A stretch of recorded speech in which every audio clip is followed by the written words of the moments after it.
Hello viewers, welcome to my channel Electrical Tutorial. After watching the videos, if you think that my videos are helpful to you, then kindly subscribe my channel, like and share my videos. Thank you. So in our previous class, I have started the series of electrical machine classes, under which in previous class I have discussed about the classification of electrical machines, and after that today I will start from the static electrical machine, which is transformer. Okay, so at the beginning we have to know about the basic classification of the transformer, so that the concept will be much clear to you all. So how we can classify transformer?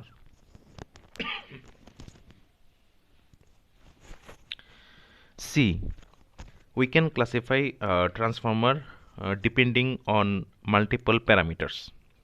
Okay, so I will start from the first parameter. The first parameter will be, this one will be our first parameter, which is as per phase. Okay, so as per phase we can classify transformer into two categories. One is single phase transformer, other one is three phase transformer. Now what the transformer basically does, the transformer basically change the voltage from one level to another level. Okay, so depending on the voltage level we can classify transformers in single phase और three phase. Single phase transformer कौन सा होगा? For example हमारा transformer क्या करता है, voltage को एक लेवल से दूसरे लेवल पर चेंज करता है, right. That means higher level से लेके लोअर लेवल भी हो सकता है और लोअर लेवल से लेके हायर लेवल भी हो सकता है. तो देखिए, अगर कोई वोल्टेज लेवल, हम एग्जांपल के लिए बोल रहे हैं, अगर कोई वोल्टेज लेवल यहाँ पे 230 वोल्ट है, राइट. 230 वोल्ट से लेके वोल्टेज को अगर हम रिड्यूस करें, फॉर एग्जांपल 120 वोल्ट में ले आए, तभी क्या होगा, सिंगल फेज ट्रांसफार्मर यूज में आएगा.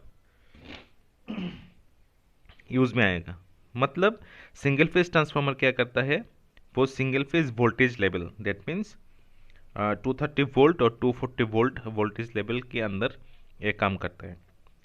ठीक है, इससे ज़्यादा होगा तो थ्री फेज ट्रांसफार्मर कंसिडर में आएगा, राइट.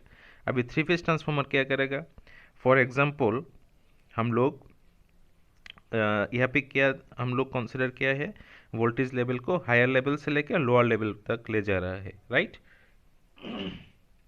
अभी जो थ्री फेज ट्रांसफार्मर होगा उसको, उस पे अगर हम उल्टा, इसका उल्टा कंसिडर करें तो क्या होगा, देखिए, लोअर लेवल से higher level, that means for example 11 के V voltage level, 11 kilo volt voltage level से लेके हायर लेवल, दैट मीन्स 132 के बी वोल्टेज लेवल.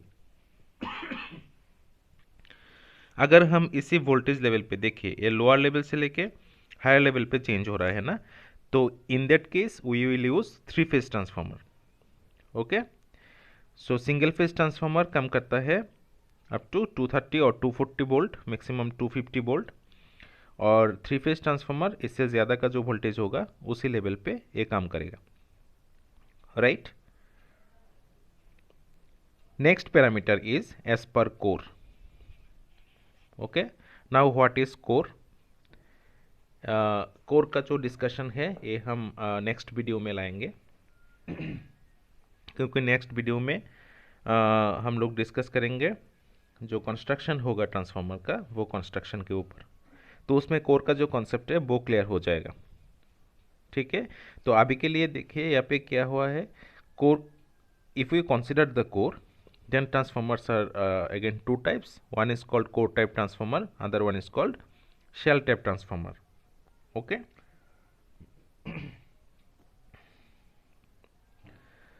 सो एक बेसिक कॉन्सेप्ट के लिए मैं यहाँ पे मेंशन कर रहा हूँ कि कोर टाइप ट्रांसफार्मर कौन सा होता है. जिस ट्रांसफार्मर में क्या होता है, वाइंडिंग्स होता है, दैट मीन्स कॉयल्स होता है। वो वाइंडिंग्स को अगर हम उसके जो बॉडी होगा, उसका जो बॉडी होगा ट्रांसफार्मर का, राइट, इस बॉडी में अगर हम वाइंडिंग्स को प्लेस करें तभी इसको बोलेंगे हम कोर टाइप ट्रांसफार्मर। और शेल टाइप में क्या होता है, शेल टाइप में फुल बॉडी का जो ट्रांसफार्मर का जो बॉडी होता है उसका अंदर की तरफ वो कॉयल वाइंडिंग क्या होता है। ओके, सो इस तरह से हम depending on core we can classify transformer into two categories. One is called core type transformer, other one is called shell type transformer. Okay,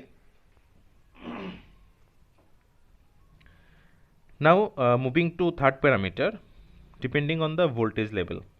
So previously I have discussed about that the basic the basic necessity of transformer is to convert the voltage into some higher level to lower level or lower level to higher level, right?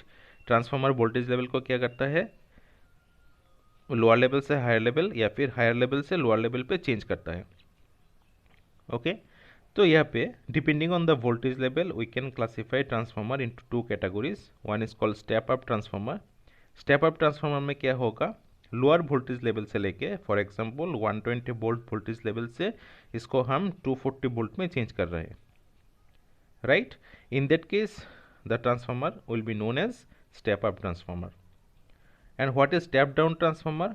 In step down transformer the voltage level will be higher to lower.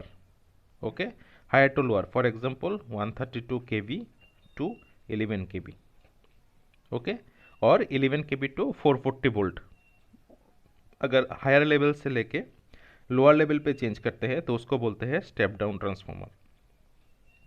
Moving to the next parameter, that means fourth parameter, which is mounting system. Mounting system means installation system. Transformer को तो कहीं पे install करना पड़ेगा ना इसका काम करने के लिए। सो इंस्टॉल हम दो तरीके से कर सकते हैं, एक होगा पोल माउंटिंग सिस्टम, एक होगा बेस माउंटिंग सिस्टम। पोल माउंटिंग सिस्टम में क्या होता है, हम लोग इसको देखे हैं कि टू पोल्स होता है, राइट, जो ग्राउंड में होता है। पोल्स के अंदर वो स्ट्रक्चर्स होता है, स्टील का स्ट्रक्चर्स होता है। स्ट्रक्चर्स के अंदर क्या होगा, इस ट्रांसफार्मर को इंस्टॉल किया जाएगा यहाँ पे, राइट। दो पोल्स के बीच में स्टील स्ट्रक्चर या फिर आयरन स्ट्रक्चर होगा, उसमें ट्रांसफार्मर को इंस्टॉल किया जाएगा। सो क्योंकि ये ट्रांसफार्मर पोल्स में इंस्टॉल हुआ है इसके लिए इसका नाम होगा पोल माउंटिंग ट्रांसफार्मर। और बेस माउंटिंग सिस्टम में क्या होता है, बेस माउंटिंग सिस्टम में कंक्रीट का एक बेस होगा, राइट, कंक्रीट का एक बेस होगा, इस तरह से कंक्रीट का एक बेस होगा। बेस के ऊपर ट्रांसफार्मर को ये इस तरह से प्लेस किया जाएगा, राइट। सो क्योंकि ये ट्रांसफार्मर बेस में इंस्टॉल किया जाता है इसके लिए इसको बोलते हैं base mounting transformer, right. So depending on the mounting system, transformer are two types. One is pole mounting system, where transformers are mounted in between two poles, and other one is the base mounting system, where transformers are installed on the on a concrete base. Okay. Last one, that means fifth one is depending on the cooling system. अभी transformer में क्या होता है, voltage को एक level से दूसरे level पर चेंज किया जाता है ना। So during this conversion large amount of heat will produce inside the transformer. Okay, जो हीट होगा उस हीट को मिनिमाइज करने के लिए हम लोग को कूलिंग सिस्टम इंक्लूड करना पड़ेगा इसमें ट्रांसफार्मर में। So depending on the cooling system, transformers are three types. One is called self cooled transformer, next air blasting cooling transformer, and third one oil cooled transformer. अभी self cool transformer क्या होता है, ये transformer अपनी own action से cooling system को activate करता है और कूलिंग सिस्टम करता है इसमें, राइट। ये जनरली लोअर रेटिंग ट्रांसफार्मर्स होता है। लोअर रेटिंग ट्रांसफार्मर में ट्रांसफार्मर ओन एक्शन से इसको कूलिंग करता है। और जो हाई रेटिंग ट्रांसफार्मर होता है उसमें हम दो तरीके से कूलिंग सिस्टम कर सकते हैं, एक होगा एयर ब्लास्टिंग ट्रांसफार्मर, एक होगा oil cooled transformer. Air blasting transformer में क्या होगा, ट्रांसफार्मर का जो बॉडी होगा, बॉडी में एक्सटर्नल फैंस कनेक्ट होगा, right, using fans bulk amount of air will be thrown inside the transformer, inside the body of the transformer, और जो बल्क अमाउंट का जो एयर होगा वो एयर का ब्लास्टिंग से ट्रांसफार्मर में कूलिंग का काम करेगा इसमें, right. Bulk amount of transformer, bulk amount of air क्या होगा, ट्रांसफार्मर का जो बॉडी होगा, बॉडी में सप्लाई किया जाएगा और उसी से क्या होगा, ट्रांसफार्मर का कूलिंग होगा। और लास्ट वन जो ऑयल कूल ट्रांसफार्मर होगा, इसमें एक ऑयल यूज़ किया जाएगा जो क्या करेगा, जो हीट को एब्जॉर्ब कर लेगा और कूलिंग के काम आएगा। ओके, सो ये जो कूलिंग सिस्टम होगा इसका डिटेल्स हम नेक्स्ट वीडियो में डिस्कस करेंगे, जिसमें ट्रांसफार्मर का कंस्ट्रक्शन होगा, ट्रांसफार्मर का वर्किंग हम डिस्कस करेंगे, उसी में होगा इसका। So I hope all of you have understand the basic classification of transformer. Okay, if you have any queries you can ask in the comment section. Thank you for watching.